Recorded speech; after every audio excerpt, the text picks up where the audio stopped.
This episode is brought to you by Absolute Landscapes. Absolute Landscapes is a landscape maintenance company that focuses heavily on commercial property maintenance. Call today for information about the services we provide and how we can best help you. 803-427-5944. Man, I don't really agree with this countdown situation because, nothing is going to make somebody more nervous than like a countdown. You know what I'm saying? Like, why is that even there? It's like if you have a Band-Aid that's like somebody you need to rip it off. Like, don't tell me you're going to do it. Just do it.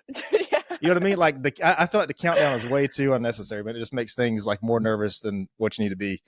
Because No, I you would just have a rather. good point.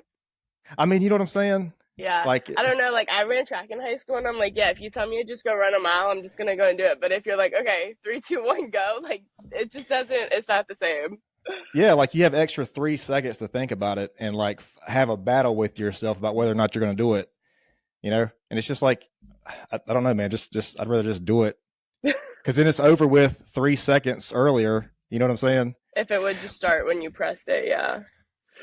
Speaking of that, I saw on social media a while back are you still doing like the ice bath, the cold water therapy? I saw didn't you do that a while back on social media? Yeah. So when What'd I you think of was that? on prep, my like stress levels were super high, so my body was just retaining a bunch of water like towards the end of prep. So it came Mm-hmm. down to like, okay, ice baths daily, like 5, 10 minutes at the end of the night. So I would literally like take my shower at the end of the day and then like jump right in the ice bath. And it helped so much. Like I've done it in high school too, like as an athlete and everything. Right. And it's just kind of like a balance and like a grounding moment too, like mentally and physically, just to like help recover and repair. Mm-hmm. But also just like to slow down your brain and your mind and just like be in touch with your body too. But not Yeah. anymore. Not anymore. You don't do them anymore. No, every once in a while I'll do it, but it's Mm-hmm. not like part of my routine right now. Okay. Yeah, because I was going to ask you what you thought about it because I started doing them a while back and dude, it's like it's crazy, man. Like I And you think the can't think reason, about it. You just have to jump in. Like if you three, yeah. two, one it, you're not gonna go. Like Well, it's that's what just do it. yeah, that's why I was bringing it up. Like you can't, you just do it, man. But I think for me, like you were talking about, the biggest benefits are definitely the mental. You know, Yeah, I mean, for because it's got sure. good physical benefits. You know, it's supposed to help like blood flow and repair and stuff like that. But those mental benefits, man, I think for me, it helps, like you said, handle stress better Yeah, because there's not many things that absolutely. will stress you out like being in cold water. And then Yeah, and then when you do it voluntarily, that's a huge difference, man. That's a big it's a big thing that you voluntarily put yourself into it. You know, it's one thing if a stressor happens to you, but if you voluntarily like do it to yourself, that's like it's almost like winning a mental battle with yourself. yeah, Um, which absolutely. I personally think that's what a lot of the gym is, man. Like, you know, people look at people who are really fit and they just like think that they love doing what they're doing, which I guess they do. But the truth is, a lot of times, like you don't feel like going in there, you know, and putting in that hard workout. But I mean, you Yeah, do, and it's like you prove yourself to yourself. And I think that's like what the definition of confidence, maybe not verbatim, but like the philosophy of confidence. I think that's what confidence is when you can prove yourself to yourself, like you're overcoming that battle. Like I'm going to sound so cliche and like such a typical guy right now, but like I hate doing legs, right? hmm. Like I just don't like it. It's the muscles are huge. Gym It takes a lot of bro. energy. I'm just saying, man. Like you know what's funny? So when I started working out, I was working out at my house, like at home, for like the first, I Hmm. don't know, probably 6 months or a year. I was working at home, working out at home, and for like the first 2 or 3 months, I didn't hit legs at all, man. And I was like, you know what? I should really start hitting legs. And then I amplified that when I was dating a girl and she was like, "You're skipping leg day," and I was like, "Hang on, time out, wait a minute, wait, we got to start hitting legs around here, man." So I don't know, dude. It's just like the muscles, like that's like the biggest muscle in your body. I feel like your quad is like huge, Yeah. and it takes a lot of energy for that. Um, I've lost my train of thought. Where was I going with this? Legs. I don't know. I think something related to confidence. I think like getting over that mental Yes. mental hump, Yes. you The know. mental. Um, One, But it yeah, is. I think being in the gym, like you said, for anyone, it's like not everyone wants to go every day. Like whether you take mhm, it to the extreme of like a sport, or if you're just trying to get in there and just to like be healthier and to live a better lifestyle. Like we all have those days that not everyone wants to go in, but you just literally have to, okay, three, two, one, get up and go. Like it's not an option. The same, like I say all the time, like the same way that I get up and like I think about my day and okay, I have to get up and go to work and to do this. Like I go and train. Like it's not an option. It's a non-negotiable in my life. You just do it. exactly. But that's where it's like mental, and you almost have to like play mental mind games on yourself too to be able to convince yourself like we're doing this. Go the extra rep, go the extra mile, like push the little bit harder. And it's not for the weak either. Like results, it's so much easier for you to be able to just like keep doing what you're doing and to stay stuck in Hmm. your habit than to break that habit to make a better habit. But that's how you Right. grow. And then it's really easy to come up with these excuses too. Like, oh Yeah, well, I'm sore, my shoulder hurts, or I've had a long day at work or whatever. I'm But it's like, man, tired. dude, they're endless. Like you could say anything Yeah. really. Didn't sleep a lot last night. Um, but it's like getting over that, like when you win that battle with yourself. I think there's an African proverb. I think it's African. I could be mistaken, but it says, "When there is no enemy within, the enemy outside can do you no harm." And so when you can get over that Ooh. hump that you have for yourself, and you can basically beat yourself, like I can't think of any way that you can be harmed from the outside. Yeah. Um, and so that's just like, to talk about confidence for a minute, man. That's where I think the confidence from. I mean, and then you also too, you're building your body, you're getting in shape, you're doing whatever, but just winning that mental battle, man. And it doesn't have to be the gym. It can be like anything. Like you see this a lot with people who are like students, college students, high school students, whatever. Like Yeah. just doing the thing that you know you need to do, that a lot of times you probably don't want to do. But I think the biggest problem with that is like with motivation, because people feel like they need motivation, but like how many times are you actually motivated to go to the gym? I mean, It's motivation not. comes and goes. If you're depending on if you're depending on motivation, you're only going to go when you feel like it, which what we're talking about is not, probably less than 50% of the time, you know? Yeah, there's a big saying within the fitness community, and it's discipline over motivation. I think Exactly. Yeah. take the gym out of it, like you said, no matter what it is that you're doing, it starts off as motivation. Like when you're like, yeah, I want to do this. If you want to start a new hobby, if you want to paint, let's say, like, yeah, of course, that first day you say you want to do it, you're going to sit down, pull out all your supplies, and you're going to paint for like 3 hours. It's fun and it's exciting. After a little bit of doing that, all of that excitement wears off. It's not Hmm. new anymore. It's like a puppy love phase. Right. That goes away, and that's your motivation, and that's where you have to set stone, and you have to be disciplined to go in and to do it. Because if you want those goals at the end of the day, those goals aren't going to work for themselves. Like you have Yeah. to be the one to put in that work, and it is like we could all go through the list of all the excuses, and it's not motivation, it's discipline. You just do what needs to get done. Yeah. I love that, man. So before we get too far ahead, do you want to like say a little bit about yourself, just to kind of like introduce yourself, whatever you're comfortable kind of sharing, as far as maybe your fitness journey and kind of where you're at, what your goals are, what you're trying to do? Cause I think we're getting into some pretty good stuff Yeah. here. And I don't want to introduce you, cause if I do, I'm like 99% sure I'm gonna leave something out, something probably crucial. Um, All good, all good. Yeah, so I am Mary. I've actually been an athlete my whole life. So I started out playing sports very, very young, probably like elementary school age. I played mhm, softball my whole life. I ran track. Like we were an athletic family. So we went from one sports field to the next sports field. Growing up, going through high school, I kind of stopped my athletic career very early. I started vocational school, so I had the opportunity to start my career at a very young age, but I couldn't do both at the same time. So it was one or the other. Few years into my career, I'm like, man, I really miss being an athlete. Once an athlete, always an athlete. It's something in your DNA. So I started coaching softball. Absolutely loved it. Like to be able to be a mentor, a coach, a guide for these younger girls, and to really be able to put it back into the sport that I grew up loving, to kind of mhm, give that to the future. Did that for a little bit, and then I was like, man, I need something harder. I need something for myself. I need a challenge. I'm the type of person that I want to go in and I want to work hard.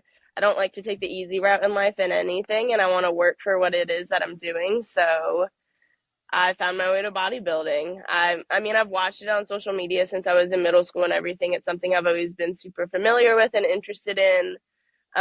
I was actually back home on vacation visiting family. I saw a friend from high school. He was training. He was about 10 weeks out from his show at the same time. We like connected in the gym, and I was on my road trip home, and literally that way home, I started making phone calls to gyms to find coaches to how do I get my Hmm. foot in the door with this. So it's kind of something that like when I think back on my life, I'm not surprised that I got into bodybuilding, but it's definitely like changed and shifted me, my mindset, my lifestyle, who I am, why I operate the way that I do and everything. And here we are. Like this is my life now. Yeah. So, okay. So I know you said you've been an athlete for like a while, like how, like working out, like in the gym, how long do you think that was ago that you started that, like an actual gym routine, like consistently? So consistently taking it seriously, I would say maybe like I would say about 3 years ago. Hmm. Um, Once I graduated, I wasn't really in the gym at all. Like, yeah, when I was coaching softball, I picked it up a little bit, but it wasn't really anything I was huge into. But about 3 years ago, I would say is when I like got into the gym, started working out again, and not even like knowing what I was doing. Yes, I've been an Right. athlete, but in a sense of like training and like weight training, it was a totally different ballgame to me too. I didn't know what I was doing going in there. Like I look back at videos and I'm like, what were you thinking? Yeah. Yeah, I get that, man. That's one of the reasons I was kind of excited to talk to you because when people start the gym, like nobody knows unless you have a trainer or you have like a gym partner, nobody knows really what to Yeah. do. Like that, I'm the No one same way, knows what man. they're doing, and also like everyone is so like it's easy for it to be a self-conscious environment and Hmm. atmosphere being in a gym, but no one is worried about you. Like Yeah, no one is looking at anyone. Like everyone is so like headphones in, focused on what I'm doing. Like everyone's more worried about how they look in the mirror themselves than worried about like right. what the person next to you looks like. And I've tried to make that point too, man, because I think you're right. I think people kind of get scared away from going to the gym because there's all these fit people or whatever in there, but to be honest, like most gyms that you go to, there might be a very small minority that's like exceptionally fit, and everybody else is just kind of like moderately fit. But I think that scares a lot of people away because they're scared that they feel like if they go in there they're going to be judged or whatever. And um I don't want to lie here, but I don't think I've ever been to a gym where I've heard where I've seen somebody uh be discouraged or like made fun of for like trying to improve their life. You know what I'm saying? If No. you are in that, if that is a gym that you're into, man, you should really get out. Like that's not the place you want to be. Well, and Um, even people like taking people at different fitness levels too. Like you have your John Doe who's just starting out. You have someone like in an average who's been doing it for a little bit, and then you have people that take it to the extreme of bodybuilding. Like mhm. I'm a bodybuilder. I compete. I step on stage and I get my physique judged against X amount of other women standing on stage next to me. But guess what? People may look at me and think I'm top of the food chain in the gym because I'm fit. I look good. I know what I'm doing. But there's still people in the gym that intimidate me. And I still look Yeah, around and I still look up to other people. And I'm like, damn, let me go on this side because they're over yeah. here. Like it's everyone. No one's better than anyone else. And it is something that it's so true that you're in there to better yourself. You're in there Hmm. to better your lifestyle, and that's what matters. That's where the competition and like the challenge is you versus you. It's not you versus me. Yeah. Like who am I to you? Like it No, doesn't definitely. matter. Definitely. And if there's one thing I wish that people could take away from what we're talking about right now is if you're out of the gym, if you're not in the gym and you feel like you're unfit or you're trying to get in shape or whatever it is, like taking that first step, man, is the hardest. Like getting into the gym is the hardest. It's like if you could look at a staircase and like from the bottom is kind of where you're at now and to the top is whatever goal you want to be. Like that first step is like giant compared to the ones after that. You know what I'm saying? Because like getting in the door itself is like, I mean, most people that first step is enough to make them reconsider joining the gym, period. You know what I'm saying? And I mean, I guess that goes with a lot of things. The first step is kind of the hardest, but just getting started, man. Even if you just go in and you just walk on the treadmill for 5 minutes, The next time you go in, maybe then you're comfortable enough. You can walk for 10 minutes and, pick up a couple weights and do a couple things. I mean, but getting in the door, like making that first step, I mean, it's the most important, because you have to start. You have to be able to start. Like, that's the whole thing about it. And like I said, for me, it was a little bit different because I was working out at home, and I was one of those guys. Like, I was kind of leaner before I started working out, and the purpose that for me of working out, one of the reasons was I wanted to put on muscle. So I can't really relate to people who feel like they're maybe overweight and they want to lose weight. I can't relate to that because that wasn't my experience. But I just remember even like working out at home, man, like I didn't know what I was doing, and then I went to a gym and I saw people doing things, and then you kind of have to learn, like, you can't do every movement in the gym. Like, for me, deadlifts have never been my friend. Like, I don't do deadlifts. I don't know what it is, man. Every time I've tried to do them, it's like there's something in your hip right here. I don't know if it's a tendon or what. And every time, I won't say every time, but a lot of times when I've tried to do deadlifts, that thing has bothered me. And I'm just like, you know what? Deadlifts are out of the question. It's the deadlifts and the leg press machine. Yep. I guess maybe I just have an awkward body type. I don't know what it is. I just can't seem to do those without injuring myself. But it's like, I mean, you have to just kind of learn your own body and kind of learn what works for you. But yeah, I mean, I think that making that first step, is what the whole point of saying that was the first step is the hardest. I mean, Cody, I can't agree more with you with that saying. I spend so much time in the gym. I finally onboarded and I started putting in some time there, like behind the desk. And that is actually whenever someone walks in and they're signing up, they're just wanting to check us out. They're just like here for the first time. I actually always pause and stop and take a moment and congratulate you, because I know what that's like to be in that side of it. Yes, I've come from an athletic background. Others may have not, but I know what that's like walking in for the first time. And it's nerve-wracking. You're scared. You're intimidated. You're uncomfortable. It's everything. Right. And I do, like, congratulations. The fact that you actually, because we think about it for 3 weeks before you even think to research it. By the time you research it, figure it out. The fact that you woke up today, you got in your car and you drove here and you're standing here with me is a huge accomplishment, and that's a huge milestone right there. And then once you get in, you have to learn what works for your body. Deadlifts don't work for you. Not everything is going to work for everyone. I actually always say I do a lot of time on the Stairmaster and on cardio, but when I'm on the Stairmaster, I people watch the whole time. I'll admit it. Like, it is my favorite time to people watch, not only just to be like nosy and whatever, but to be able to watch and to learn from other people too. Because you see people doing different movements, especially with technology and all these influencers. There's so many different like techniques to everything, and you can learn and to see, and everyone's body is different. Like, everyone's like ankle to hip ratio is going to be different. Everyone's upper body is going to be different. Like, you have to be connected, have that mind muscle connection within your own body, and you have to know what works for you. Like, we may go in and train shoulders together, but what I'm going to get effectively for my shoulders is going to be different than for your shoulders. Who cares about what they're doing? You need to do what's going to work for you. And everyone's journey is different. Everyone is on a different path. Yeah.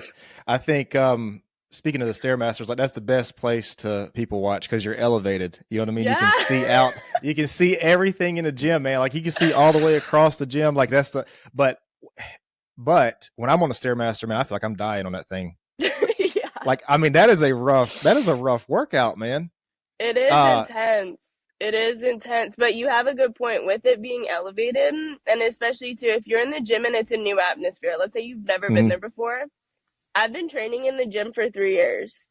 If I'm going to a new gym for the first time, I will still, normally I do my cardio after my workout.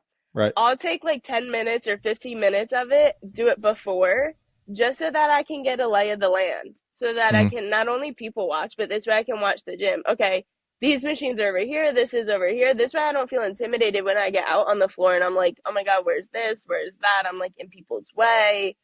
Kind of like scope out your environment first. Like, it sounds that's a little actually a crazy, really good point. But no, that's a really good point. I would have never thought about telling somebody to do that. Yeah. But that does make I still do it. Like, if I go to a gym for the first time, a new facility, I will still scope it out and do cardio first, just to look. Yeah, that's a good idea.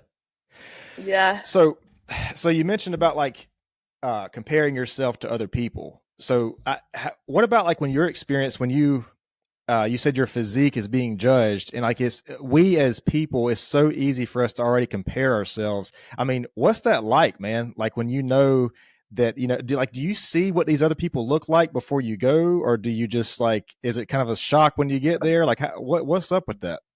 Dude, you are 110% stepping on stage blindsided.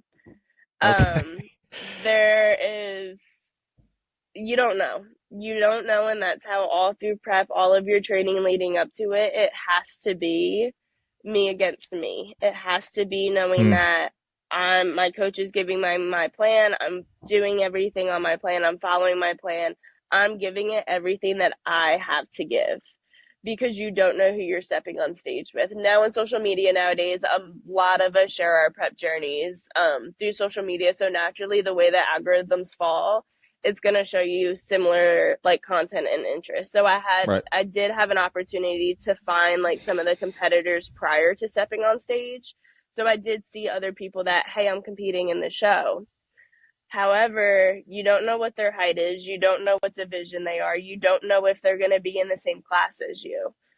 So it gives you an idea, but at the same time, like you can't compare to, okay, we're both doing this show, so here we are, we're both 8 weeks out. Like you can't sit there and put screenshots next to each other because everyone's body is different. And then Mm-hmm. from a judge's standpoint, yes, you have check marks as to the criteria that they're looking for, but you don't know who they're going to pull. I actually had it, so I competed true novice, novice, and my open class, Hang on, not to interrupt, but when you say who they're going to pull, what do you mean by that? like who they're going to place first. Like, because Okay. there's so many different things that they're looking for. You don't know, like, are they going to look for this more than that? What is this judge? Like, center judge could say that, like, number one needs to go third and that number three needs to go one, but you don't know. You don't know until you step Mm-hmm. on stage and you go into it blindsided. And I actually had in true novice and novice, me and the girl beside me were actually placed opposites in both classes. So in one of them, like I placed better than she did. She was behind me. The next one, she was in front of me and I was behind her. Same two people, same classes, like same thing, but just they flip flopped it. You don't know. So And it's what's a the very hard significance? sport. So like depending on who goes first or second or third, like what's the significance in that? Like, is there a reason for the order that they go in? Yeah, man, you want to win. Who Well, I mean, yeah, wins? but so if you're saying person one goes, I guess that means they go out on stage first. Not in that sense. So pretty much how they do it is like you have numbers. So you get a pin with your number. Your number goes on your suit, and that's how they like your name on stage. Pretty much is Okay. by your number. They call you by your number to get you into place as to like first, second, third, and stuff. So like the order that you go out on stage doesn't really matter as much. That normally goes by your height. Okay. But then once you're on stage, they move you around by your numbers. Okay. Dude, Yeah. that's so like I just feel like that's so different from competing like like for actual weightlifting wise because it's I mean I guess still you're kind of competing against other people, but it's like you to me if I was like weightlifting competition, I feel like I could depend on myself. Like I know what I can do physically.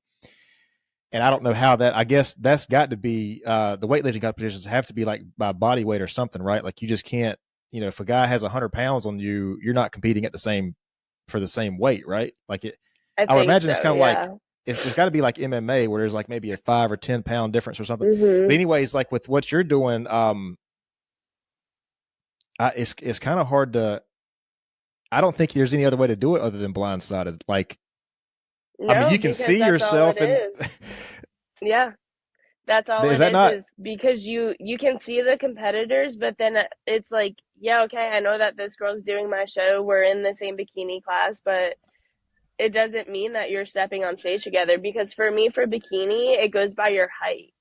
Mhm. So it doesn't matter how much we weigh. They don't even take our weight. It strictly goes off of your height. And then once you get in your height class, like A, B, C, D, Mhm. um like all of class D goes on stage together and they're just looking for the best physique based upon the criteria that they're looking for, who has the overall look, also your stage presence.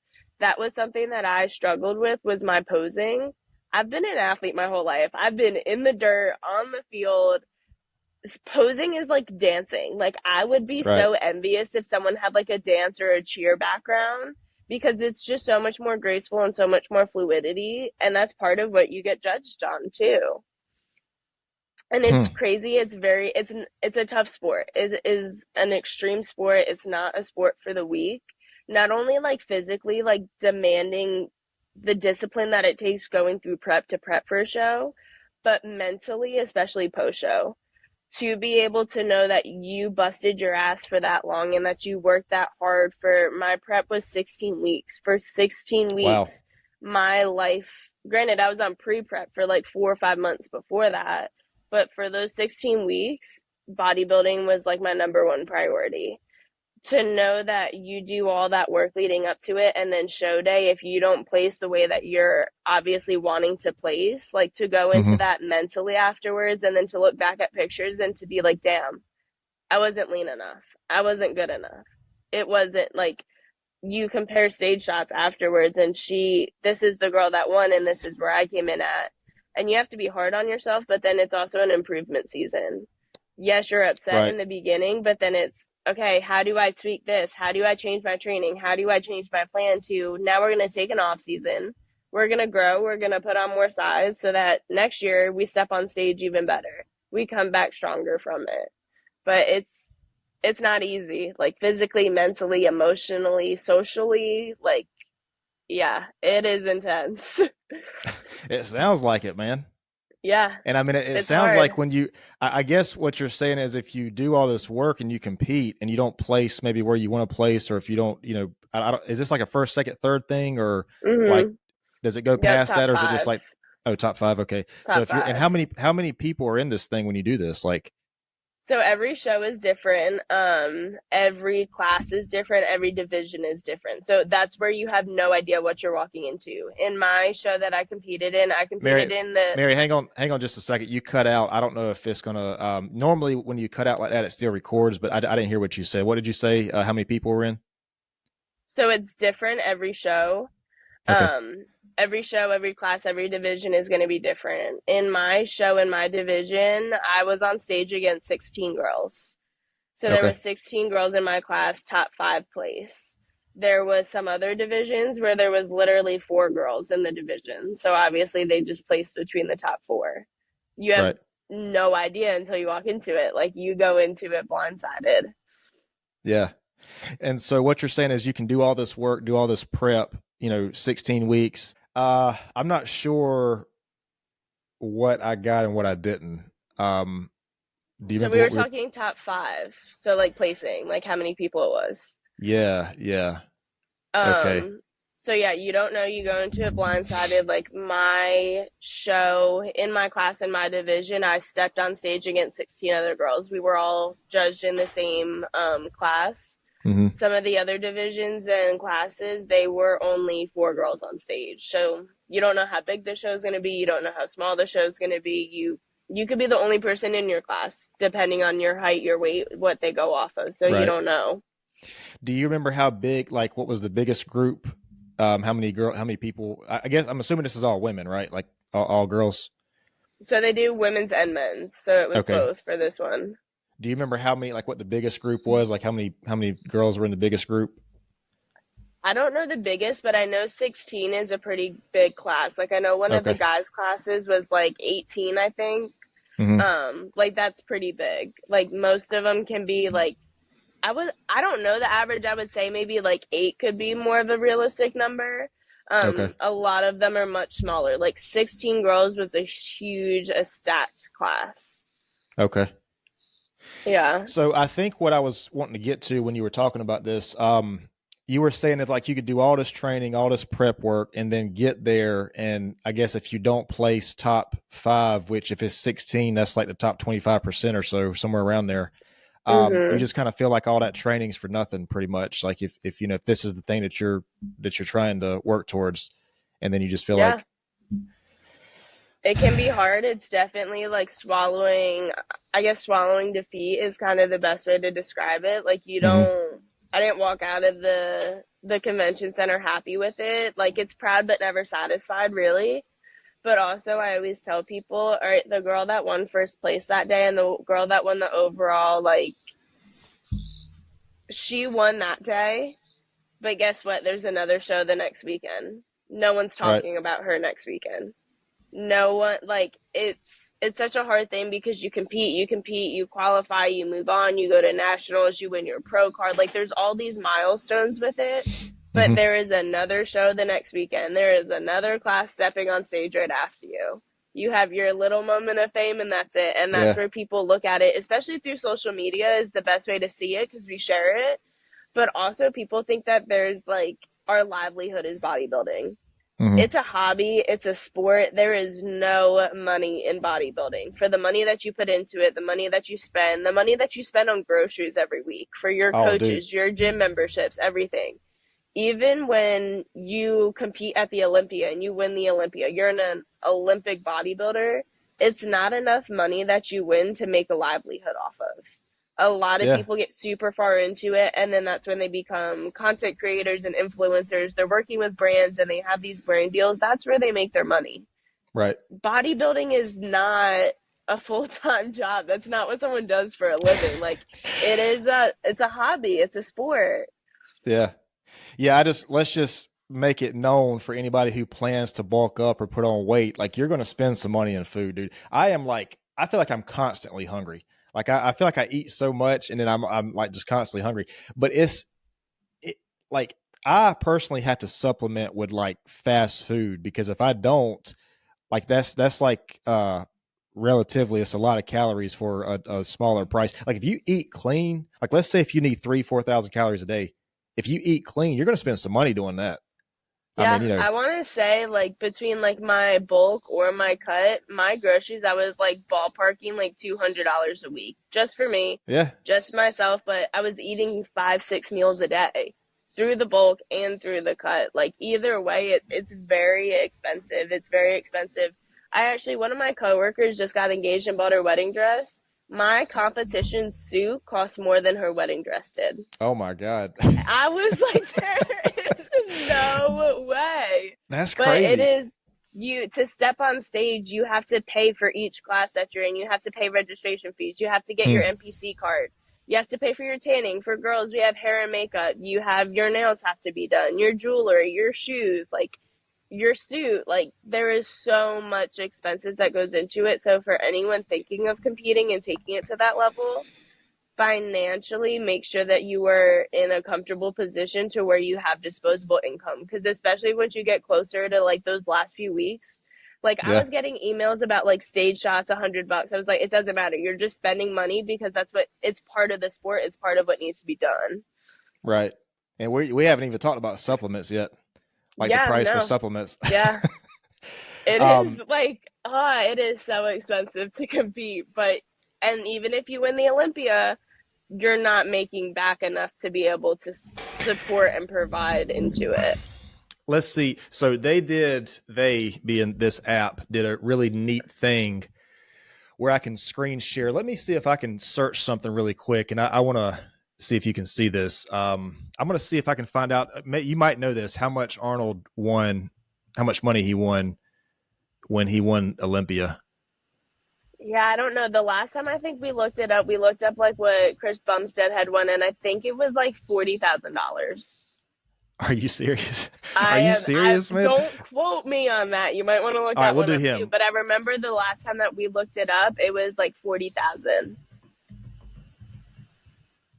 Um, let's see how much. What would it be? How much did he earn in Olympia?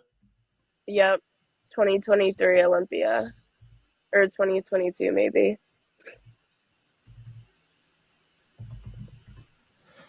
Let's see if we can get something here. It's not a lot. And that's at your Olympia stage. Nonetheless, your smaller shows. Smaller shows, your first place is maybe a few thousand. I wouldn't see it being more than like 5 or 10. All right. Well, I don't think this is him. Let me see if I can screen share this for you really quick. Um, Let me see if can you see this right here? Yep. Okay. So this is about 2021, and this is Mm-hmm. from sportingnews.com. Hopefully it's a legit thing. Okay, so I don't know who this guy is. Trying to see if I can. Okay, that can't be right. It says 11 events for 1.6 million combined. Well, because that's where you have each division in each class. So, like, you have men's bodybuilding, women's physique, women's figure, women's bikini, women's wellness, men's.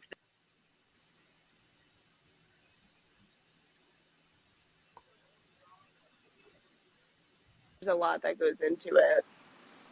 Okay, so I don't know who any of these people are right here. But it says it looks like first place was 400,000.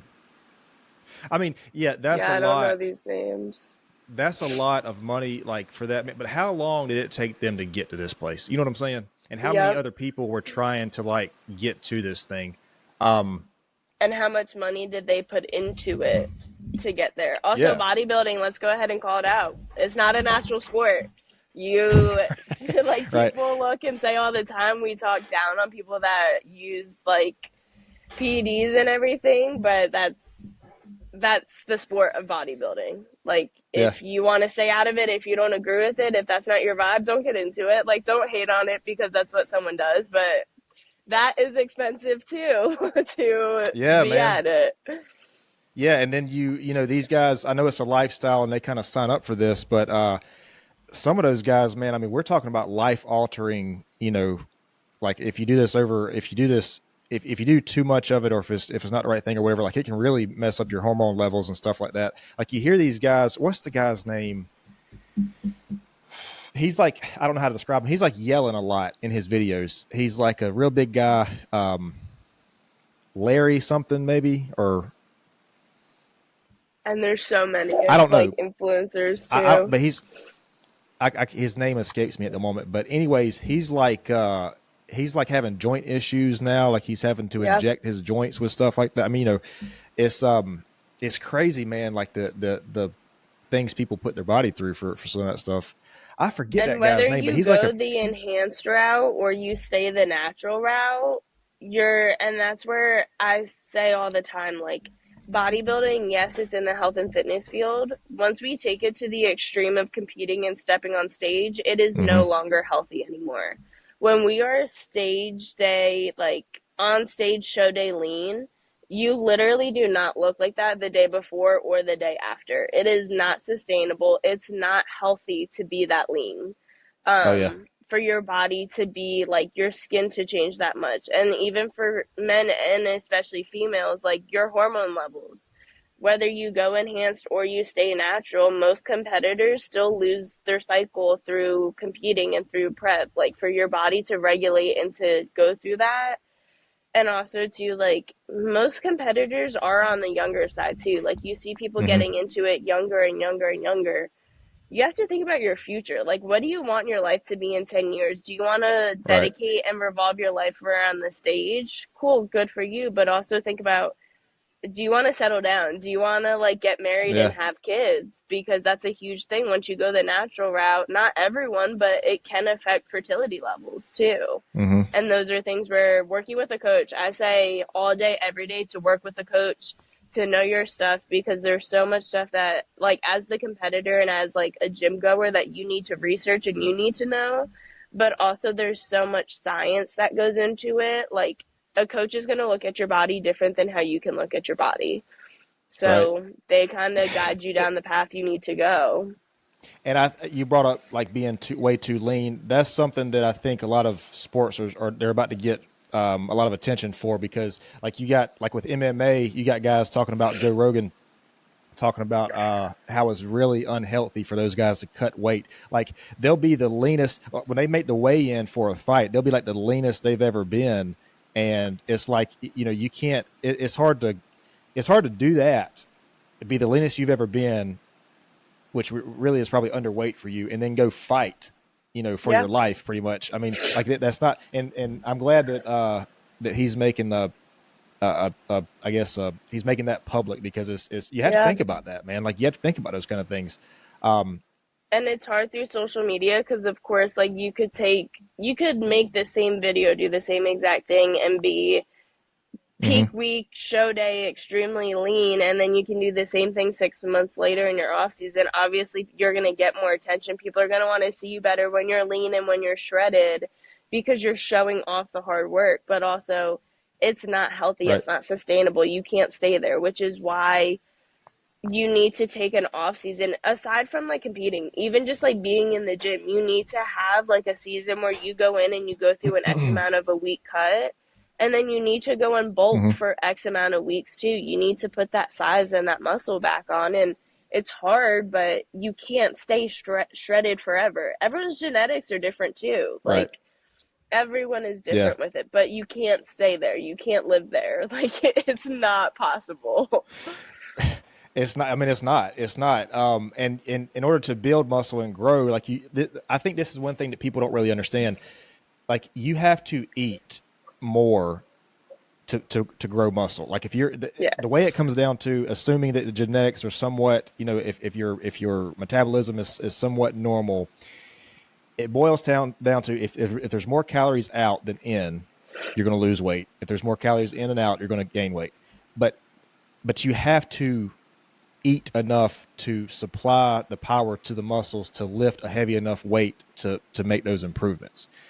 I can't tell you how many times I Correct. went to the gym, man, and like let's say I skip a meal or something through the day, and I'm trying to do a set, and it's like the week before I did this set to failure, but now I'm doing like maybe 2 reps, short of that, or 3 reps Hmm. short of that, and it usually comes down to one of two things. It's either that I didn't get enough sleep, or that I didn't eat enough between Yeah, before the workout or whatever.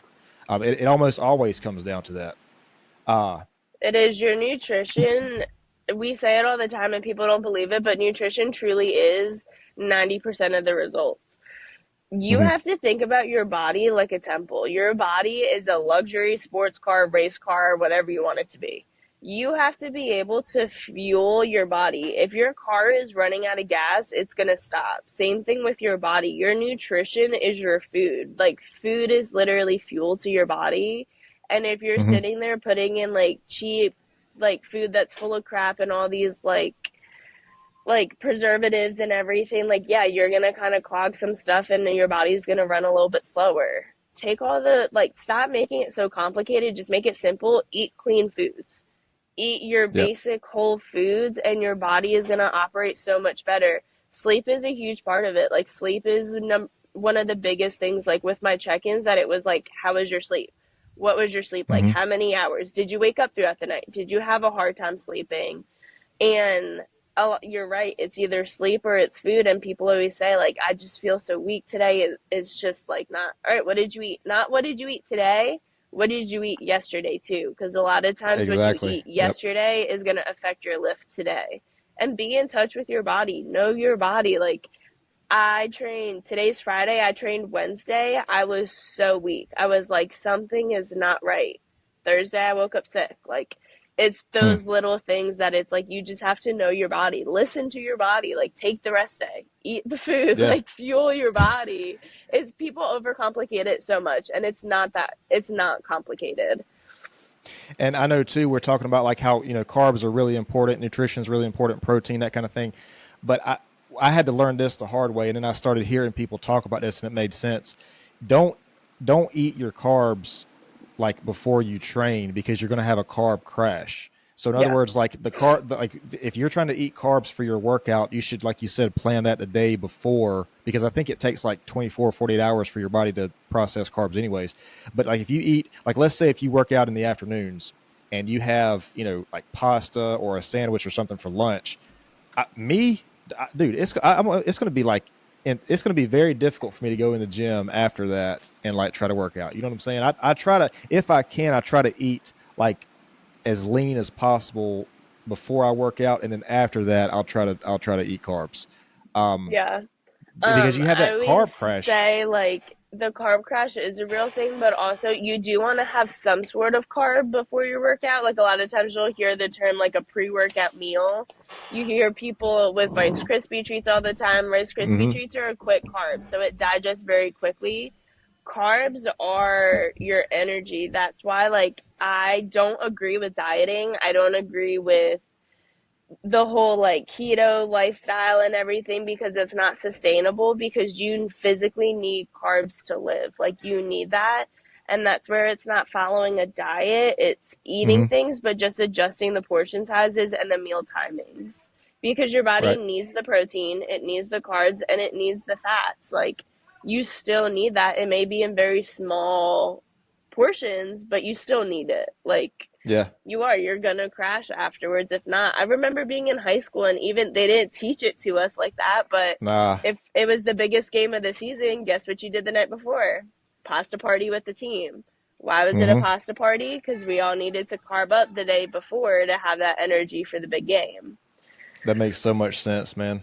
I never Yeah, thought but about of that like course that, in but high school we weren't taught it like that. We were just like, oh, pasta party, fun. But yeah. that's exactly the reason and the method behind it. So what are your thoughts on like fasting? Have you ever tried like fasting, like whether it's intermittent or like a 2 or 3 day or anything? So I've never done like a like crazy fast or anything. The most that I've done with fasting is when I would have like fasted cardio in the morning because Mm. obviously like you go to bed, you have your last meal, whatever, go to bed, sleep throughout the night, so that's X amount of hours, and then get up. The most that my fasted cardio was up to was 55 minutes. So that would be the first hour of my day I was fasted and I was on the Stairmaster. The reason for doing fasted cardio is that it burns fat more effectively Right. because you don't have anything in your system.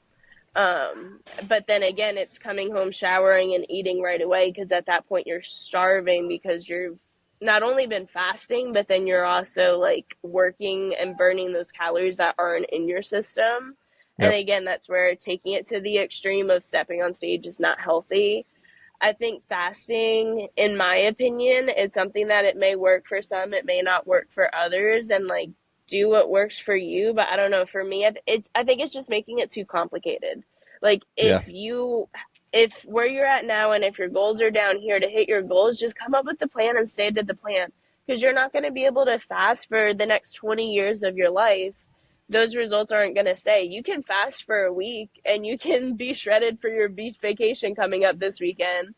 But then if you can't maintain what it is that you're doing to get there, go Hmm. ahead and throw those goals out the window.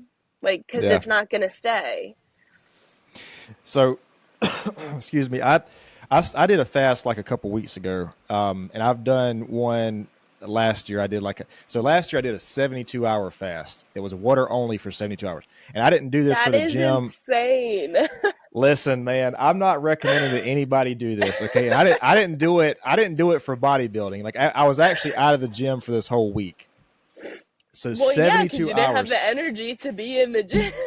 Man, listen, that third, so 72 hours is 3 days. 3 days. Yep. The morning number three, I woke up, I was like, I'm about to pass out, man.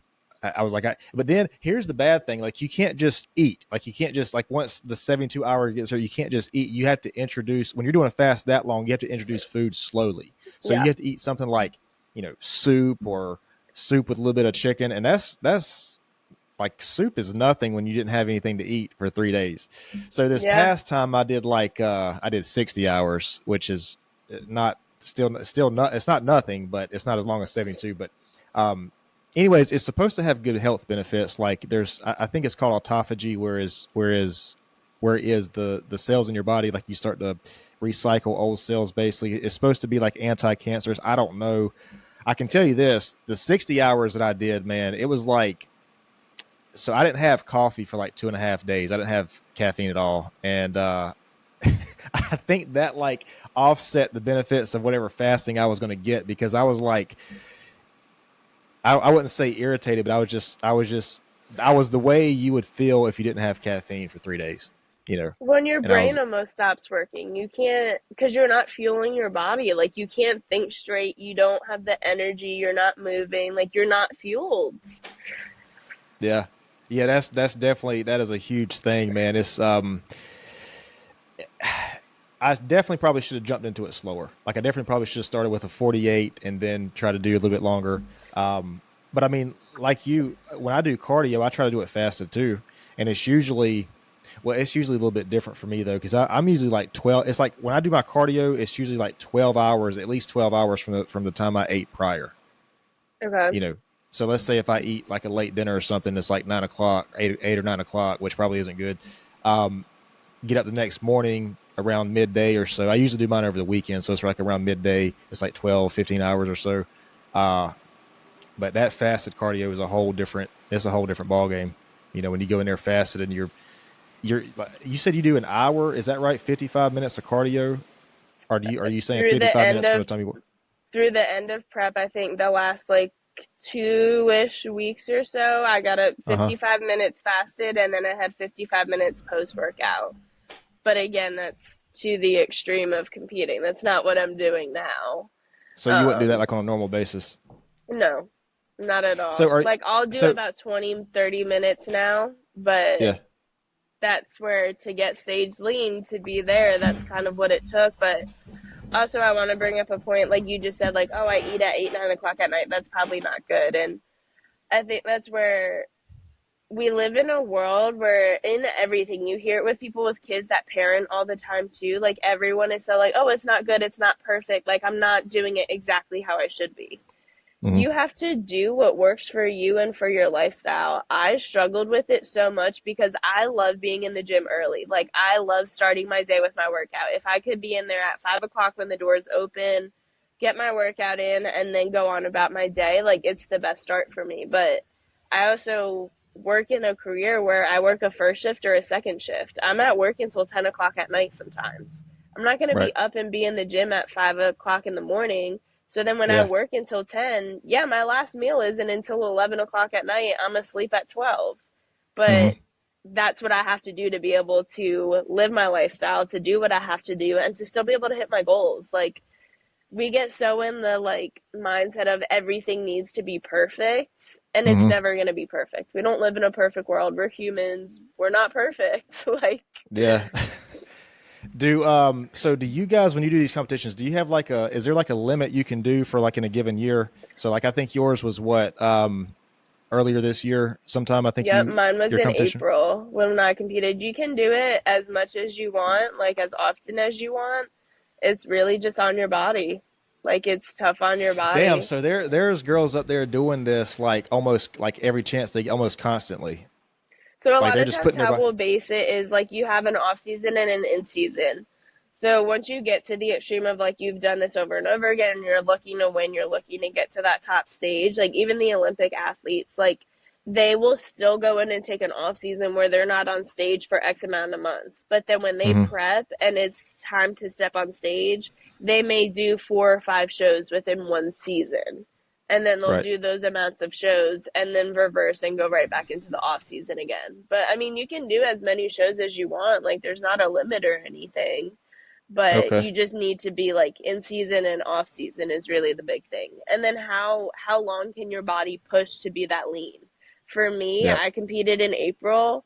We took a few weeks. We were going to compete again Memorial Day weekend. I got sick that week, and that was literally my body saying, I can't keep doing this. I can't keep Yeah. fighting. I can't keep sustaining to be this lean.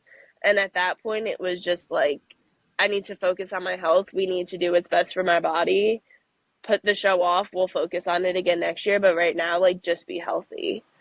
Mm-hmm. So it's like it's intense. It's hard on your body. It's your health. It's not just like, oh, we're in the gym working out, we get glammed up and we step on stage. Like there's health risks that go into it too. We It's have a to get our blood lifestyle. work done. Yeah. Let me ask you about your split. Like, how did what's your favorite split? Like, because you said you worked out Wednesday, but it sounded like you didn't work out yesterday. So is it like a couple, 3 or 4 times a week for you, or like how do you, what's your preference on that? So it mine changes. It changes all the time. Like of course through prep I was in there way more. In the off season I may train I would say like 4 times a week is kind of like a Mm-hmm. good goal for me, but also I have to look at like my lifestyle and look at my schedule. Like I work full time as a hairstylist. I am a bodybuilder too, so that's literally like time spent in the gym. But then Right. outside of that, like I model on the side, I have photo shoots, I work at a gym. Like there's all these other things too. So some days I may be working all day long. I'm not going to stay up another 2 hours at the end of the day and have a deadbeat workout just to say that I got in there. It makes Yeah. more sense for me to listen to my body, have those busy days, and then, okay, today's my day off. This is the only thing I'm doing today. I have all day to be in the gym now.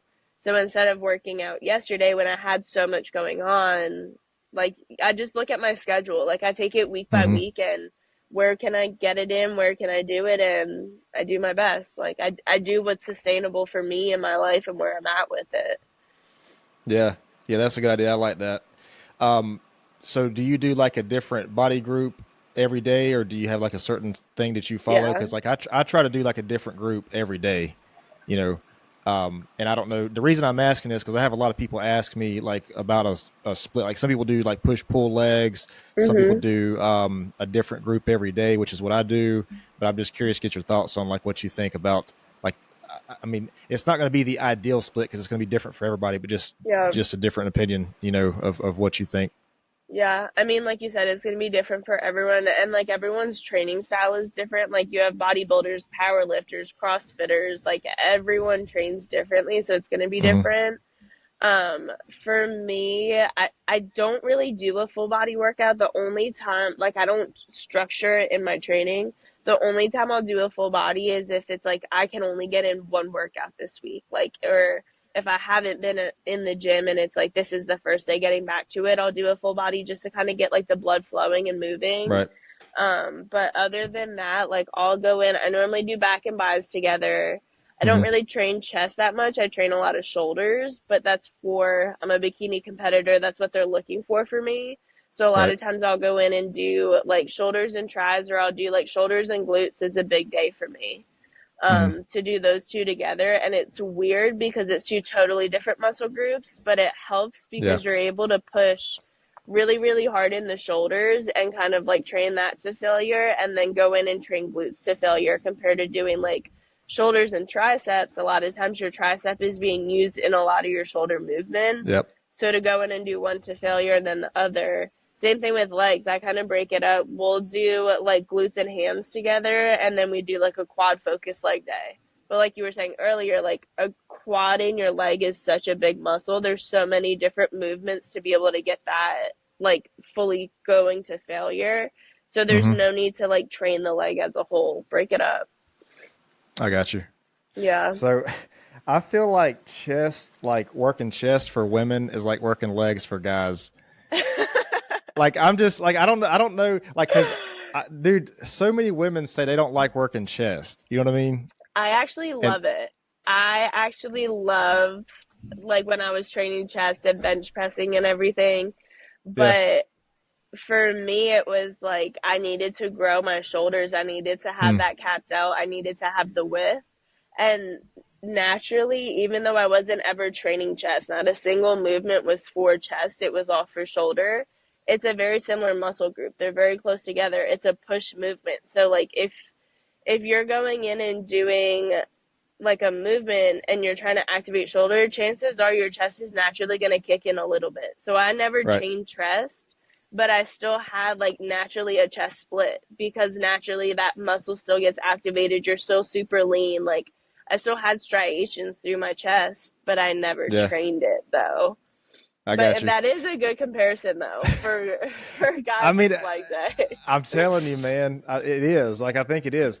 But like I usually tell people too, if they split it up like I do, because when I do chest, so like I said, I split it up the workouts, but I try to put a couple days between shoulders and chest because they are so similar.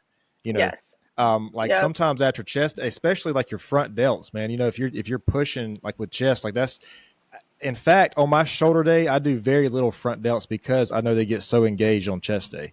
Yeah. Um, and so I just always try to tell people, you know, if you're going to hit chest and shoulders separately, just try to put a couple days in between it. Same Yeah. thing with back and arms. If you're doing arms separately, and triceps even for chest, but if you're doing arms separately from back, just try to put a couple days because especially like with all the pull stuff, you know, there's so much bicep involved. Um, but When you have to give your body time, when we're in the gym and we're growing, You're taking your muscle fibers and you're literally ripping it and stretching it. Mm-hmm. That's how your body is growing. In order for it to actually grow, though, you need to give it time to be able to recover and to come back together.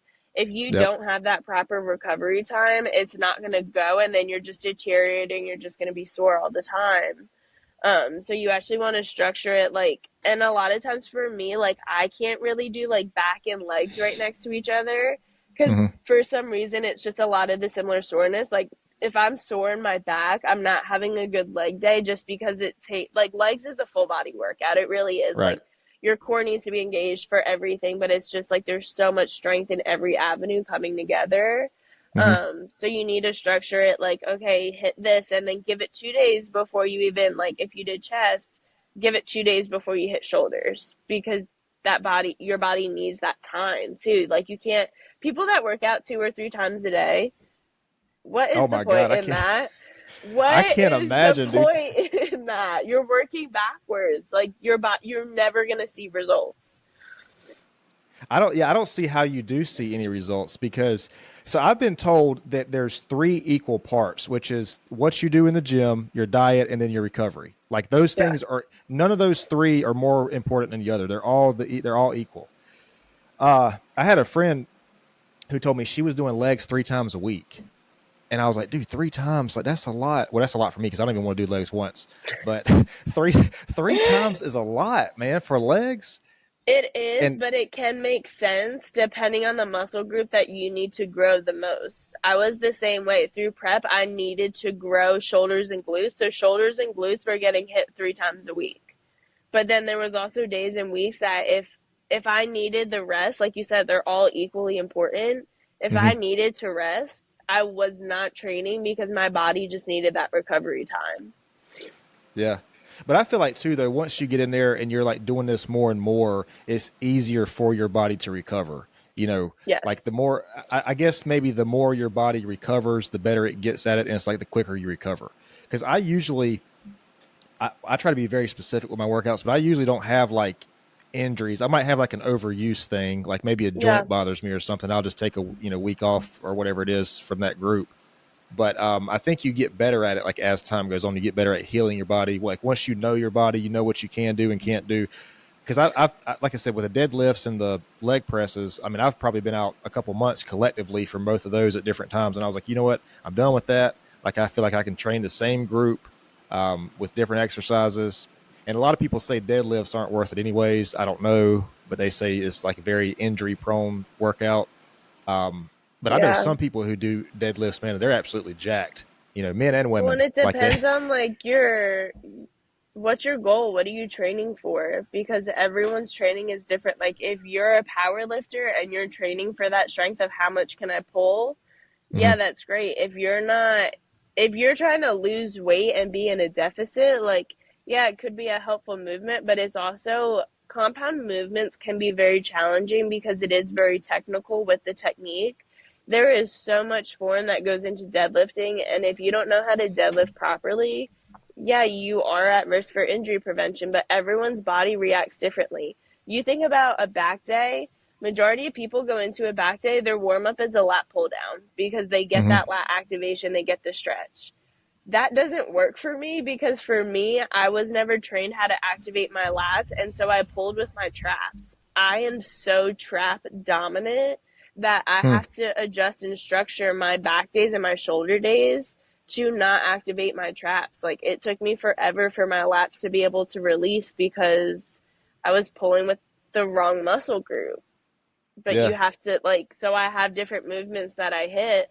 I'll do a single arm with a plate loaded because I can activate my lat better. Where a cable pull down, I pull it with my traps all day long still. Like it just doesn't work for me. Yeah. I got you. So let me ask you this. You say you have a business. How do you, like, which is that's already difficult in itself to have a business and to do it like competently and to be able to deal with people. That's already a thing in itself. But like going through this competition, this bodybuilding thing, I imagine you put yourself, especially when you get on stage, you put yourself that might be uncomfortable. You put yourself in a place that you feel like is uncomfortable to you. Maybe Mm-hmm. maybe you don't. I can imagine like I would be uncomfortable if I was going out being judged this way. So how do you think it's helped you as far as like your professional life and your personal life, as far as like accepting challenges and overcoming challenges? Because I feel like if you put yourself in a position that's like, kind of going back to what we were talking about earlier, put yourself where you're uncomfortable and you can grow. Like I imagine from before you did that to now, is it easier for you to handle the things that you have to handle when you're in business, the day-to-day things? Like, to give you an example, maybe something that's, you have a person who's, maybe upset about something, you handle that differently. I mean, whatever it is, like, do you feel like it's easier to handle stressful situations, I guess is the best way to phrase the question, since going through all that? Like, Yeah, because for absolutely. Like example, like, go ahead. I'm there sorry. was definitely so much growth. Like it's not only about like growing in the gym, it was so much more about the personal growth for me. And of course that goes right into professional too. But I feel like I learned so much more about myself, and I also got very selfish in a good way. Like Mm-hmm. I kind of stopped putting up with stuff just to put up with it because that's what you're told to do, what you see to do and everything.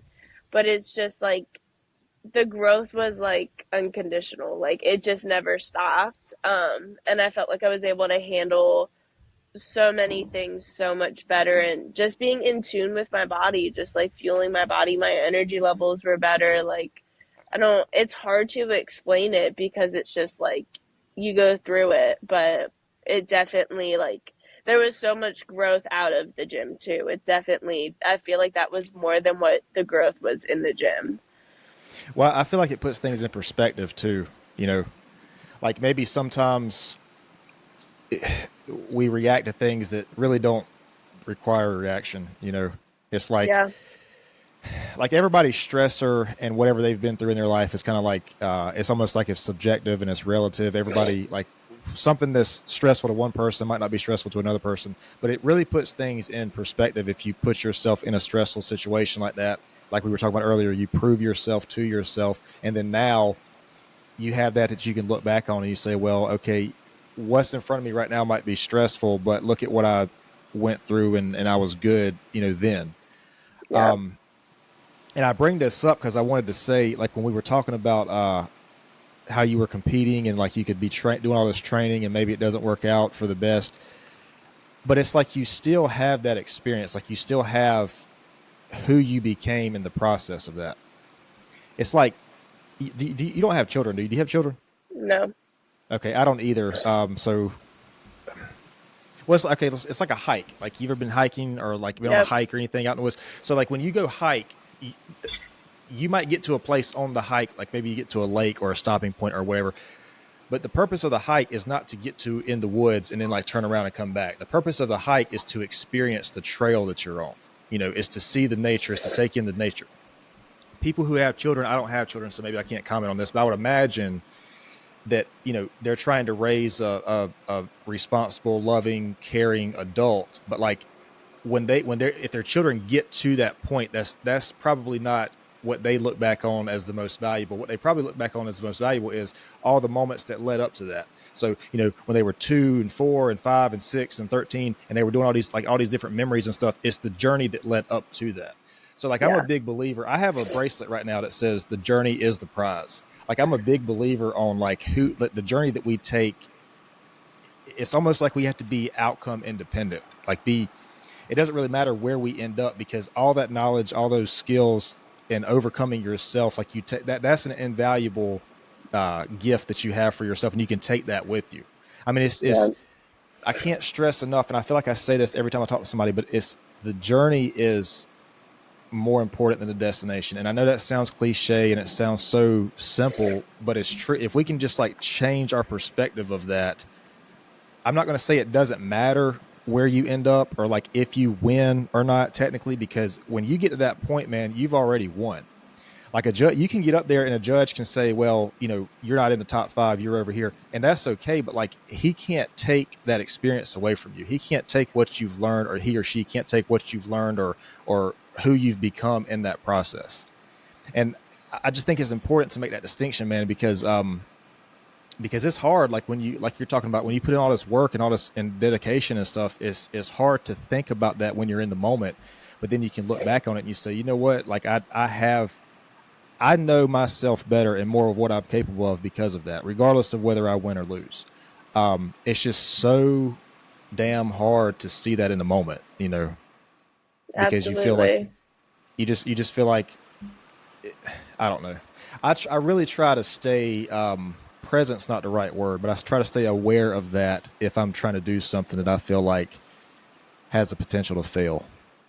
No, And I think, absolutely. And I say all the time, like a similar saying, anything, no matter what your goal is, it's not a sprint.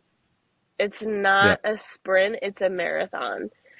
hmm, Enjoy the journey getting there. Like, it's not about reaching the finish line, it's about every little stepping stone that you hit along the way.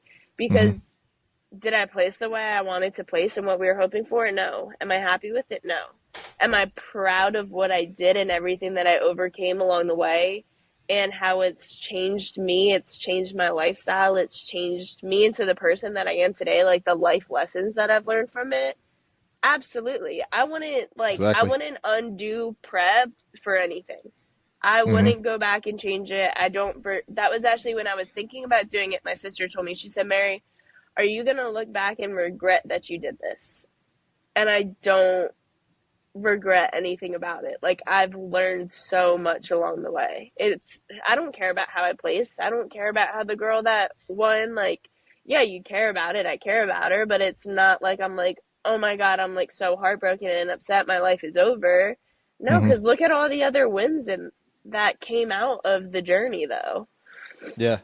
And I can't stress this point enough. Like, I think it's important to keep saying this. Like, you voluntarily put yourself in a position to be basically judged based on your efforts. Like, I mean, it's almost impossible to state how important that is, because it's not like somebody just came up to you and said, "Hey, this is what I think." Like, you put yourself in that spot, and Yeah. so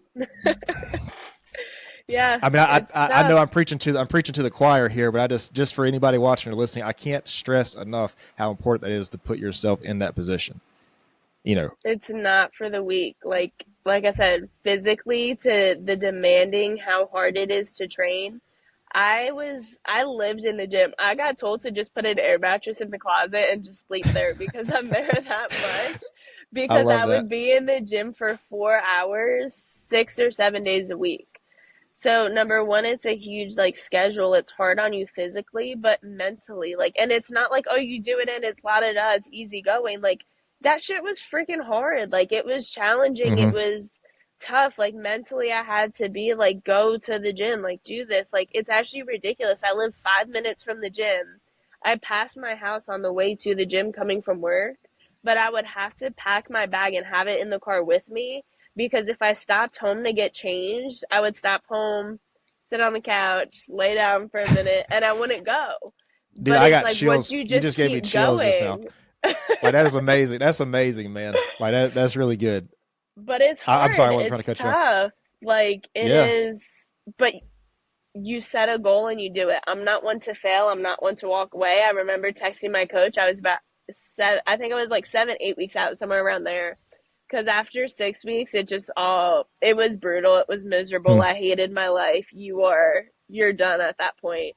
And I think at week 7, I texted her and I was like, I'm not one to quit. I'm not a quitter, but if I was, this would be the point that I would walk away from this.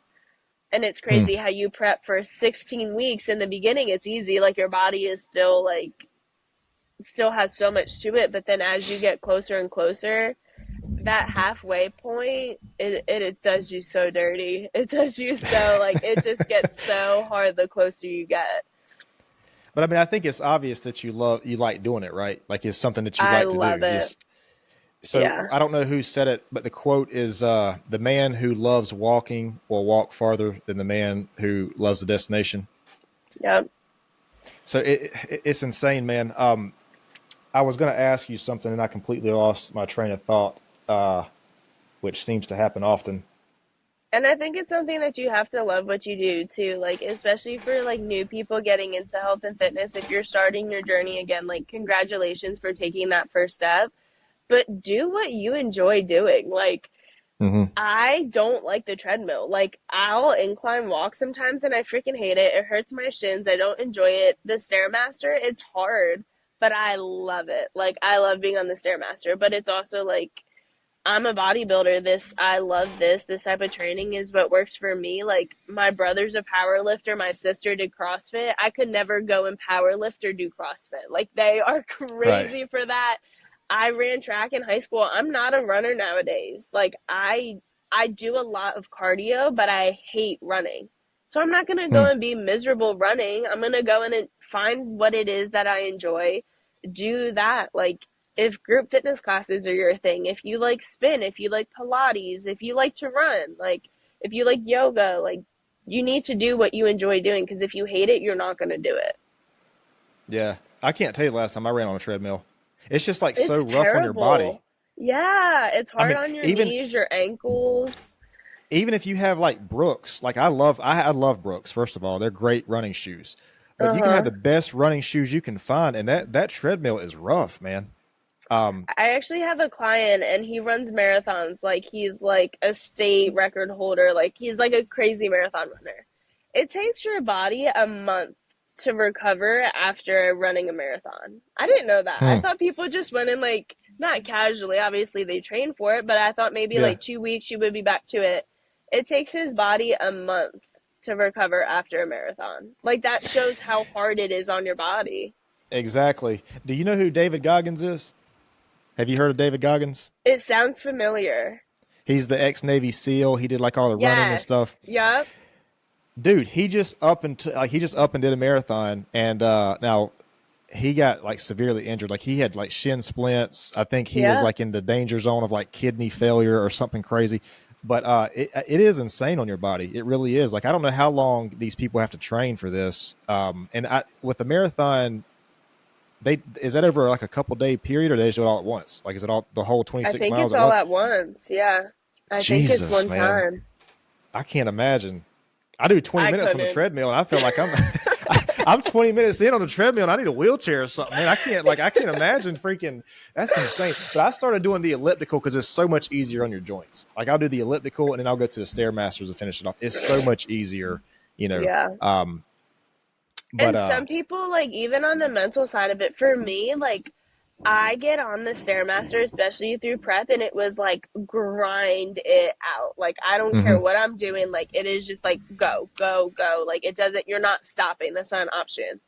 Some people like don't have that mental like craziness and intensity. Like, some people may love to just be in like a spin cycle class and have their best friend next to them and be like having a good freaking time with it and have that Mhm. energy. Like, I can't. Like, that is not my atmosphere. That is not my thing. Like, Yeah. but everyone is different. Like, I would go and take spin and I probably would not enjoy it as much because it's so high energy and so like fun, where I'm like, no, I like to be brutal. Like, Yeah.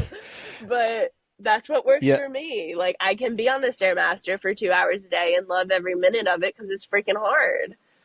Right. Yeah, that's because I'm kind of like 50-50, like, well, maybe like more health than bodybuilding, but a lot of reasons that I work out is health. And I don't feel like I should, if I'm going in and I'm like destroying my joints, that's kind of like defeating the purpose, you know. That's Absolutely. why, like my all my workouts, I don't do anything heavier than like 10 reps. So like my weights are set up to where like 10 reps is like the max for that set, because I alternate mine where I do 1 week it's like 10 reps, and next week is 15 reps at a little bit lesser weight. I Hmm. don't do any of the, 1 or 2 reps. I can't tell you the last time I've done a PR on something. I mean, I guess I know why people do it. It's kind of like a metric they can use, to say, hey, 6 weeks ago I was here. I guess I kind of understand that, but I don't do all the craziness, man. The power, I feel like I don't have the body for powerlifting. I'm just, like I said, I was kind of a lean guy when I started, and I guess the muscle mass that I do have is like, I don't know if I'm gonna get much bigger than this. You know what I mean? Not naturally. I Yeah. mean, But it's just the everyone's way. training is different. Like, even though I'm a bodybuilder, my training changes throughout like my off season, my in season, through prep and through peak week. Like my peak week protocol, I had a different protocol to follow every Hmm. single day. Let me ask you this before we wrap up. Do you remember? Maybe I've already asked you this. I don't think I did though. But do you remember why you started like working out? Was there a certain purpose? Did you just think like whatever? I Like mean, when I what? first started getting back into the gym, just like going in, I actually had a roommate at the time and she was going, and I was like, oh, let me go with you. Like, why not? I had Hmm. nothing. I actually was very much stuck in like a party nightlife kind of phase of life in that season of my life. And so it was more kind of like, it wasn't intended to be like a way to get out of that, but that's Right. naturally where it bridged to. But I just started going with the girl I lived with at the time. We were just going to the gym. But then when it came to like competing and taking it like that seriously, taking it to the next level, I just felt like I was in life and I was like, I just need something hard. Like I needed a Mm. challenge. I needed something to work towards. Like there wasn't anything like crazy for me. It wasn't anything like I wanted to. Like, Yeah.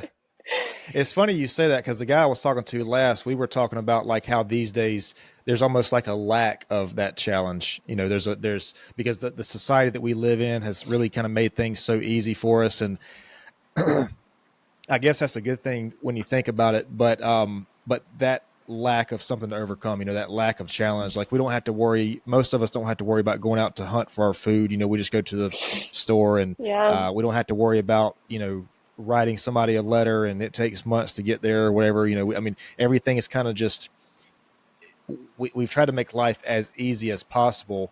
Um, which I guess is a good thing, but you just have to ask yourself, like, what's the downside to that?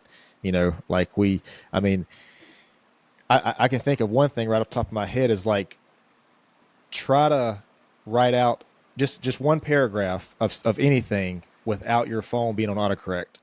oh You man, know, it is. I hate typing. I hate when I'm like on the computer at work because I'm constantly like three three letters and I'm like, can you just finish the word? Like, yeah. I mean, like it's something as simple as that. Or if we don't know something, we can just go to Google real quick and get an answer like in a couple, you know, in seconds. yeah, Um, but yeah, man, that again, going back to that voluntary, like taking that up voluntarily has to be a huge thing because yeah.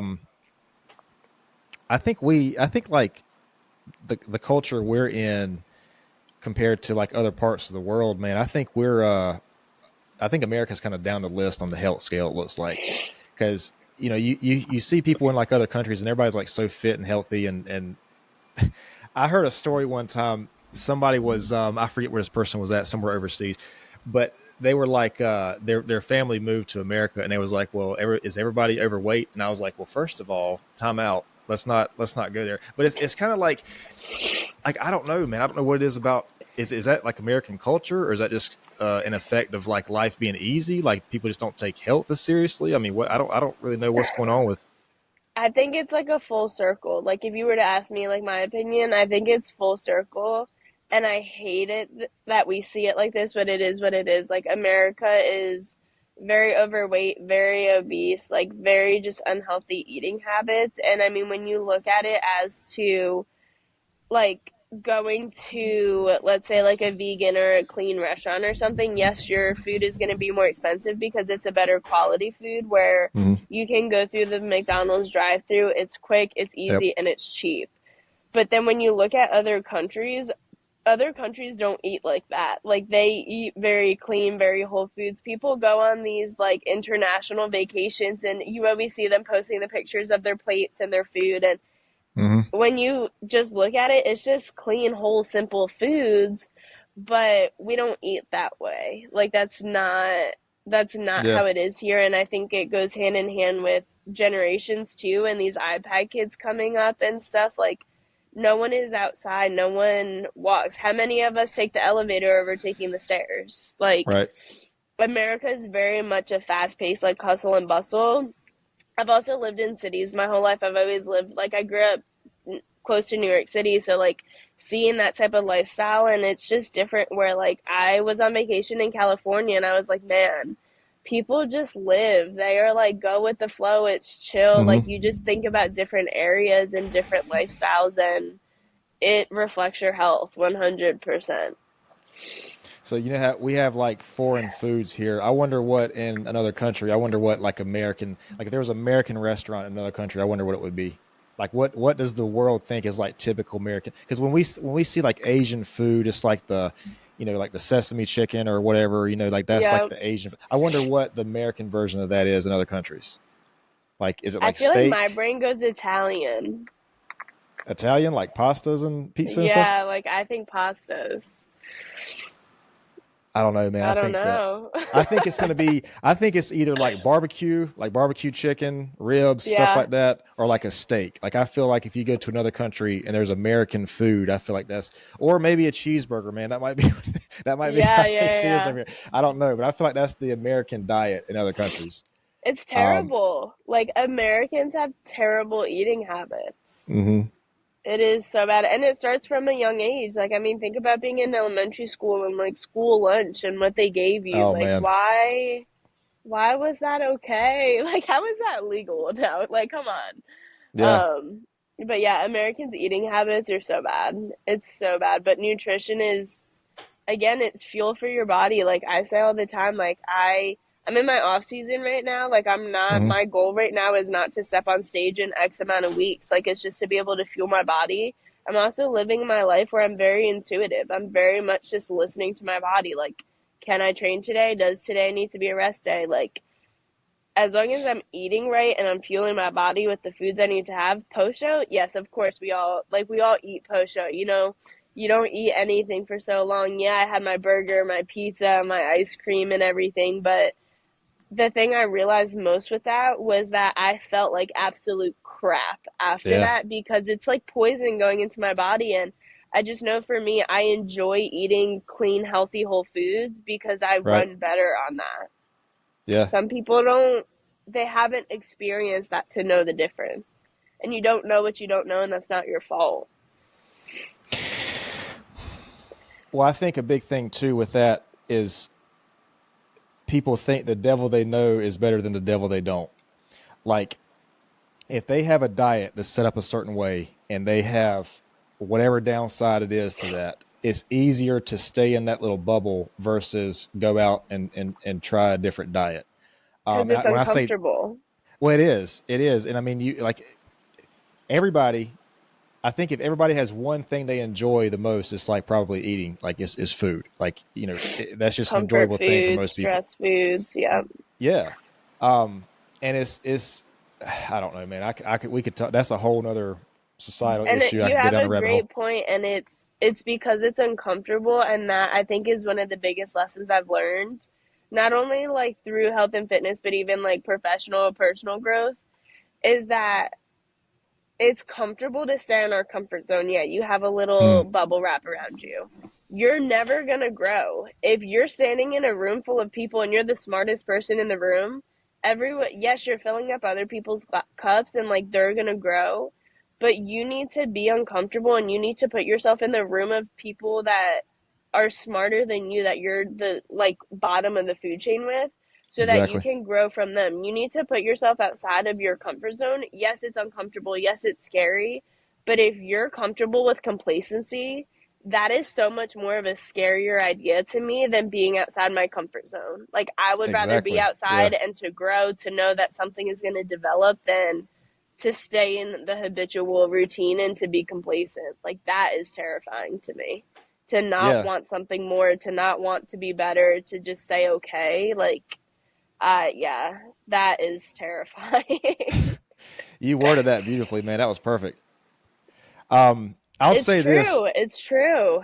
It is true. I'll say this, Mary, and I'm not trying to flatter you, but you look like you would be doing these competitions that you're talking about. Like you have this look to you. Like it fits you so well that like you're saying you're doing these things.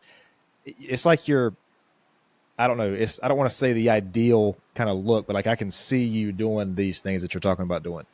Um, and I think I might have told you this when we first talked. Like the reason I wanted to talk to you, man, we met what, probably, I don't know, a year ago or so, probably something like that. Yeah, close to it. And then, so I don't really get, I don't want to, I'm not going to be specific, but the social media that I think that I have you on, I don't get on that one often. But like I did when I do, I just kind of saw you, and it was like, I don't know, 6 months or so, and I was like, you've made like significant progress, man. Like I don't know if you feel that way or if you can see it, because it's hard to kind of, I think, kind of see your own progress sometimes. But you've Hmm. made like a bunch of progress from the first time that I've seen you. And it's like I was saying earlier, you just had this glow going on, like you had Thank you. this just, I don't know, it's just like like I just see you doing the things you're talking about doing, and I I can tell think you're for me, passionate about it's it. just exactly like it's a passion. It's something that it's changed my life, and especially through my social media platforms. I never ever take the title that I'm an influencer, I'm a content creator. Like, I could care less about all that stuff. Hmm. My goal through and the reason I use my social media platforms is to share my freaking journey. Like, Right. this is my, I'm not someone to put on a front. Like, I am not a good actor, or like, I am very much me. I'm very much authentic, no matter where if I'm at home, if I'm at the gym, you catch me in the middle of the grocery store, I'm going to be the same three people anywhere and everywhere I go. But it's just, it's me, it's my real life, it's my true life, it's what I do, it's what I love to do. And why not share that journey? Like, the good, the bad, and the ugly. We live in a world where it's social media, everyone only shows the good. We only show our posed and like our flex bodies, but in reality, this is how we sit. I see it from a bodybuilding side, but I'm also a model too, and that's really hard too because you're showed and it's supposed to be perfect. Every image is Hmm. supposed to be perfect, and it's not. Like, I have to look at it and be like, yeah, this piece of hair is messed up. I could have had my leg this way and I would have looked leaner or this or that or whatever, but just be real with it. Like, it's, Yeah. there's so much personal growth that has happened through everything, but it's just real life. It's who I am. I am who I am. I always say, like, love it or leave it. Like, it's one or the other, that's your choice. Yeah. Well, I think you're okay with who you are, and that makes a big difference. You know, Yeah. especially like with social media these days, man. It's easy to seek that validation from your followers or family or a spouse, significant other, whatever. But like when you like yourself, that is, it's like liberating, and it's hard to do. I mean, I'm not saying I've mastered that at all, but like, uh, what I try to tell people when I have this conversation with them is like, if you give somebody else the power to validate you or say, XYZ, whether it's a good thing or bad thing, you're giving that person the power to it's almost like enslave you almost, because Hmm. the moment they don't give you that validation, and this could be one person or a group of people, the moment they don't give you that, you're going to feel like you have to do whatever you have to do to get validation from that person. Whereas if you can already validate yourself, if you're okay with who you are, I mean, how they feel is kind of irrelevant, Yeah. because you yourself you love yourself and you accept yourself, and that goes a long way. Yeah. So. I think one of my biggest lessons through like starting my health and fitness journey to today is like I've become very selfish and I've gotten a lot of hate for it. But honestly, I love it because the response and the reaction that I get is when it first started was Mary's on this screw everybody journey. Like, Mary's kind of like F you to everyone. And that's not at all how it is. But I just kind of had to sit down with myself and realize this is my life. Like, I wake up every morning and I put my own head on my pillow at night, and that my world needs to revolve around me to be selfish, but in a good way. Like, selfish is a very like bad and negative term, Hmm. but also, why am I going to go about my day and go about my life making decisions for what Cody's going to think or what Right. Sam's going to think or whatever? Like, who cares about what Cody thinks? Cody's doing his thing, living his life. I'm doing mine. Like, be consumed in yourself and be in the moment with what you're doing and do what you want to do. Like, I've had so many friends that have, the friend group has gotten so much smaller and become Yep. acquaintances because I'm like, I actually really love being in the gym and I would really love to get a workout right now, but I can only do one. Am I going to do that and love what I'm doing, or am I going to feel obligated to hang out with a friend Hmm. and to go sit and have coffee and have lunch and just like hate the 2 hours that I'm there doing that? I think Yep. for me that, and it can be hard too because I'm single, but I hate dating.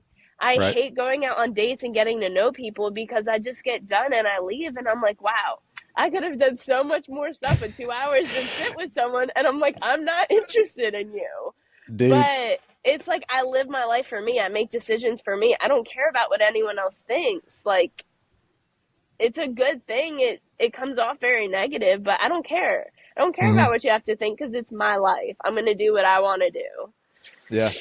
So there's a couple things. First of all, the dating pool these days, like I gotta bring on a social psychologist or something because we need answers because I don't know what's going on, man. Like with this dating pool situation, dude, I'm just gonna say it's insane out here for I anybody that doesn't can't be already know. bothered.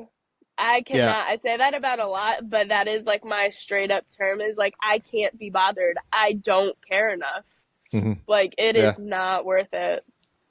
Yeah, and something else I wanted to say too, it's easy for people to criticize you or whoever when they're trying to make improvements. They can call you selfish, they can say whatever.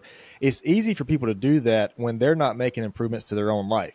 Because if they can criticize or condemn you for doing it, it makes them feel better about not doing anything. Yep. If they can demonize you for trying to improve yourself, they can call you selfish or whatever it is. But if they're not doing the same thing for themselves, it takes the light off of them and puts the negative light on you because it takes the attention off of them. It's just so much easier for them to say like, oh, she's doing this because she's arrogant or XYZ, because then they don't have to feel bad about themselves not doing it because they feel like you doing it is a bad thing. Yep. But then it's also too, man, like being proud. There's nothing wrong with like being proud of yourself and trying to improve yourself because I was talking to the guy, the last podcast about this also, you can't pour from an empty cup. No. Like if you yourself are not where you feel like you need to be, wherever that is, whatever you feel like you need to improve on, if you can't offer your best self to somebody, that's actually the opposite of selfish, because if you can be your best self, the people connected to you and around you get the best you. So it's actually the opposite of selfish. Like being selfish and trying to improve yourself is actually going to benefit everybody that's connected to you, whether it's family, friends, clients, whoever. Everybody's going to be affected by the best you. So it's like, it just doesn't make sense when people say it's selfish, because that's literally backwards. Like that's the backwards way to look at it. Yeah. And I think even like in a dating term, we hear it all the time. Like, what do they say? Like, you can't be great with someone unless you're great with yourself, or whatever it is that it Yep. is. But it's like, exactly like you said, if you think about your cup being full, you can't pour out of your cup and pour into someone else's cup if your cup is empty. In a relationship, in friendships, in life, with work, like with anything in life. And you have to do what's going to be best for you. Stop comparing yourself to others and just like look at your life, have control over your life, and do what it is that like you need and want to be doing. Mm-hmm. Like, I don't know, I feel like we live in Charlotte, and I feel like Charlotte is very, very much a big like going out and social drinking and partying type of city. And that's very much like the social standard. You see that and hear that a whole lot more than you hear about people going out on a hike, going and doing this, or being active and like just doing an activity.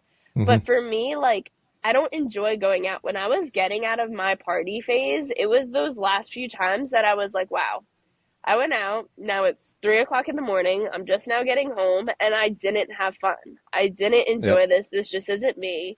But this is what the friend group is doing, so I feel like I have to be a part of the friend group, and I'm like not happy with it though. And finally, I just woke up one day and I was like, no, I'm gonna do what makes me happy. Like, if I want to sit home and read a book while you guys are out at the bar till 2 o'clock, cool. Like, let's go our separate ways. But I can sleep peacefully at night knowing that I'm happy doing with what I'm doing and happy with my life and who I am. Mm-hmm. Yeah. I mean, it's okay if those people want to do that. If they're their mid-20s, late 20s, early 30s, if they're still doing that and they're okay with that lifestyle, I mean, if that's what brings them happipiness, that's okay. But if that's not what you want to do and you keep yourself around that, it will bring you down. Because like you said, you were doing it and you felt, it's almost like you felt miserable for doing it. And it's like, is that something that you really want to be a part of? Like, is that something that you really, I'm the same way, man. When you were saying that story, it was like, I saw exactly what you were saying, because I saw the same thing. Which I was never really a big drinker anyways. I mean, I drink every once in a while now, but I don't know. Alcohol was never really my thing like that. I don't know. I just stopped caring. Like, and it's bad because when I first started and I first shifted my life that way, it did come off very negative. It came off very self-centered. It came off very selfish, but that's what everyone like thought and took from it. But for me, like, I'm happy, I'm content, like, I'm Hmm. good with where I'm at because I know that I'm doing what I want to be doing, and I don't care what you have to think or to say about it. You go through seasons of life, people come and go. Like, friends aren't meant to be forever, and that's okay. And Yep. people have a really hard time accepting that and swallowing that pill, but I don't care. Like, I would rather be by myself or have a small group of people than have 20 people in my circle that I talk to every day that are like halfway in it. Like, I don't need that kind of energy in my life. Like, Yeah. it's not necessary. It's not needed. Yeah, that's a pretty good point. I don't think I can word it any better than that. Uh, But it's Mary, stuff that people don't want to hear, you no, know? I mean, yeah, I mean, you're exactly right. And I just like the way you're saying these things. I can't, I'm glad you're saying it because I couldn't say it any better. Like cause I don't know, man, it's so weird. And then, like your 20s are already weird, or your early 30s or whatever they are. That's already a weird time. You know what I mean? People's trying to figure out like where they're at in life and what they want to do. And but it's like, I think you mentioned this earlier, like just if you're in the same spot at maybe like 30 than you were at 20, like it, are you going to be okay with that? Yeah. Like what happens with that? I don't know, man. It's just, What did you do within that time? Like, what have you yeah. accomplished? And some And I'm people not, are comfortable being complacent. and that's I'm completely not one of okay. those people. Yeah. I don't know, man. Sometimes I feel like I'm crazy. Like sometimes I feel like I'm like Oh, doing the I'm extreme 100% crazy. because it's like, I'm like this. Is this normal? Like, No. I do all this stuff during the day. I get to sleep at midnight. I sleep like 6.5, 7 hours if I'm lucky. Like, and I get up the next day and do it again. Um, like it's No, crazy, it's man. not normal. We are crazy. We're a different breed of people. But it's like it kind of, it's almost like it's hard to relate to people because the masses don't think that way. Like it kind Yeah. of, I'm not going to say you're any better or worse than anybody else, but it's like how do you have a friend group that, I guess, when most people don't do that? I mean, thank Yeah. God for like the internet and like virtual podcasts, I guess, because because it's just, I don't know, it's hard to find people. It's a lonely journey. It's a lonely road, and that's what, especially like through prep, like training is your top priority and your dedication. Like, there is no social life, there is no drinking, there is no time to hang out with friends. Like, by the time I'm done with my day, I'm tired and I'm ready for bed. Yeah. I don't want to go hang out with anyone.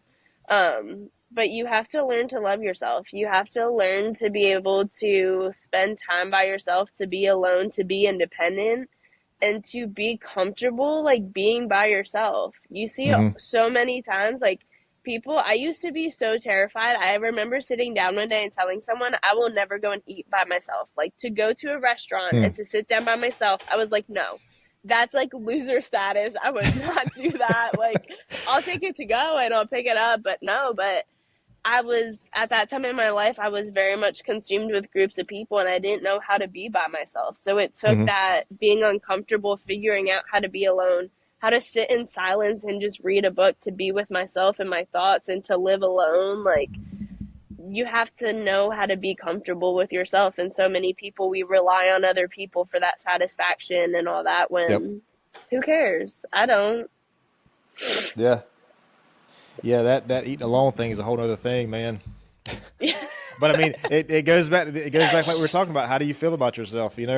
Yeah. Like, uh, Are you Mary, before, comfortable in your own skin? Are you confident in yourself? well, that's like, see, now I can't even say anything because like you said all this stuff so well that I feel like I can't say anything because compared to how you said it, it's going to sound like it's going to sound like not nearly as good. Um, but before we close this thing out, do you have anything that you want to promote? Because I don't want to forget this part. I don't want to forget, like, if you have something that you want to share, like if it's a website or a social media or whatever that you want to put out Yeah, there. I guess just, I don't do like websites or anything, but I guess just my social media platforms. It should be at _Mary de Jesus. I mean, on everything. And again, my accounts are all public. I'm an open book, so everything is out there for everyone to see. I'm open to all like messages and questions and everything. I'm very much honest and open about my lifestyle and my journey. Okay. And I know I think you've kind of mentioned on this also already. If you had one, like, if you could say a most important lesson that you've learned, I know you've touched on this already. What would that be, or maybe what would one of the most important ones be? If I had to pick one from like a lesson about everything on my journey, I guess it's like two parts. Like number one, stay true to your goal. Set a goal, don't be a quitter. Like if you set a goal, there's a reason that you did that. Like follow through and keep that as like the light at the end of your tunnel. Hmm. And then like doing whatever it takes to get there. It's not going to be hard. It's not going to be like it is going to be hard. It's not going to be easy, but people are going to come and go, and if people need to go out of your life for you to be able to get there, like just stay true to yourself. Do what you know that you need to do at the end of the day. Okay. Yeah. Um, I can't say anything, man. Like you're putting these words together like it is insane. Uh, well, this has been fun, man. This I've is had fun so doing much this. fun. I appreciate you doing this and coming to give us your advice because, like I said, people ask me a lot, and I don't really know some of the answers to this stuff. Like, I mean, I'm just a guy who goes to the gym and kind of works out. I've never competed. Like, I've never been in a competition. I don't know anything about, like, I know the basic stuff like the sleep, diet, and the workout, but there's people who have like actual careers based on this stuff, like teaching people this stuff. Like Yeah. I understand how people feel if they've never been in the gym before and they're trying to go to the gym because it can be overwhelming because there's so much, Yeah.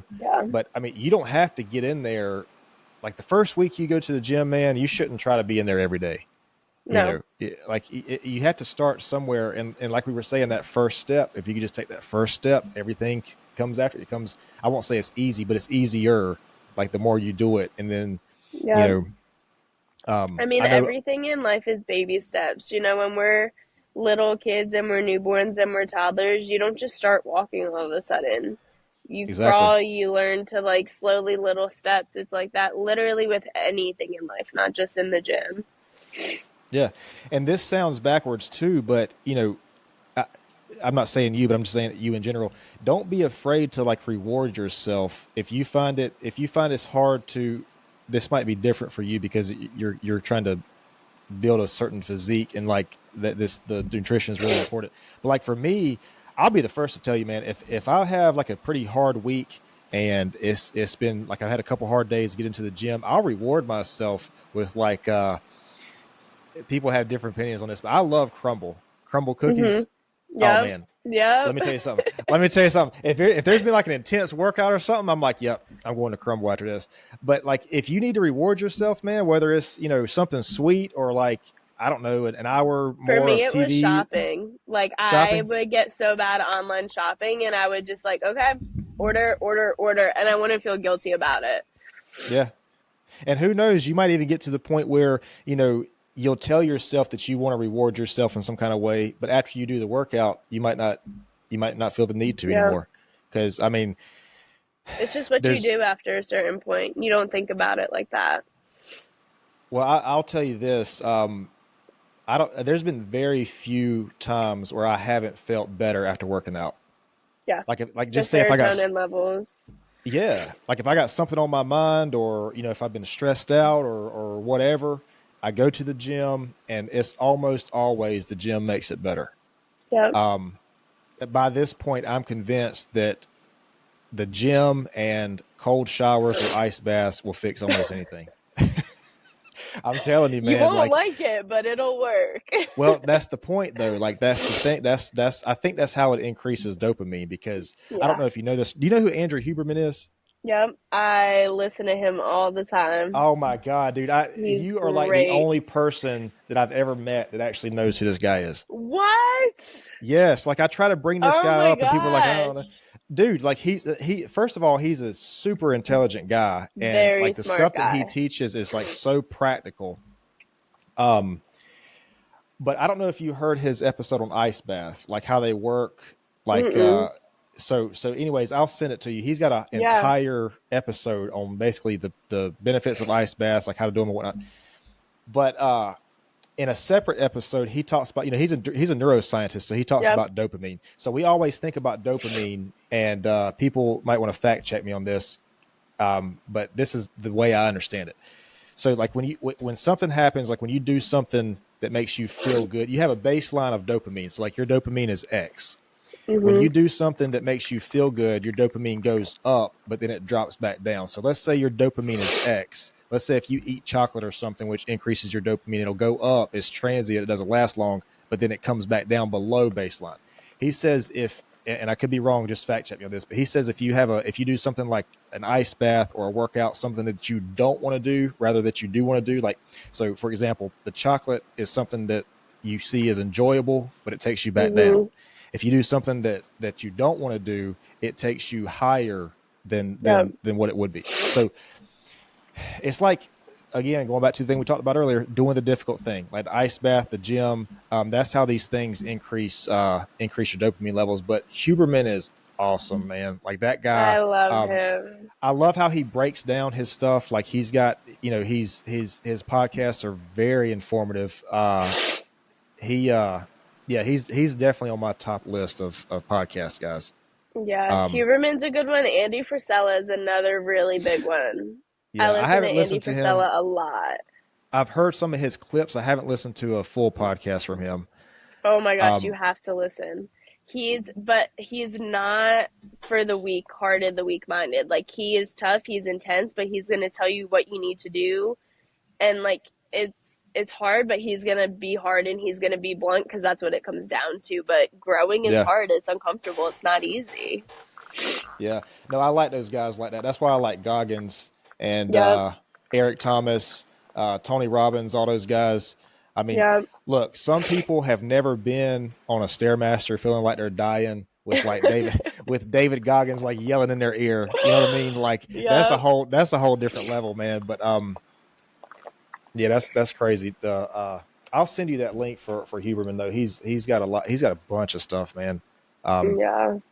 So he's good. But Mary, I appreciate it. I appreciate your time. Yes. I appreciate you coming to talk with me and Absolutely. doing this. Thank you. I mean, it was such a great opportunity. When you brought it up, I was like, absolutely, let's do it. So I know we rescheduled, but I'm glad that we finally got to do it, and I loved it. I had a great time.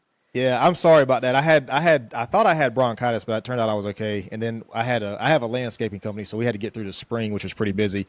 And also, too, I want to apologize to you because you were supposed to be featured today, but it looks like the vein on my forehead kind of took the show.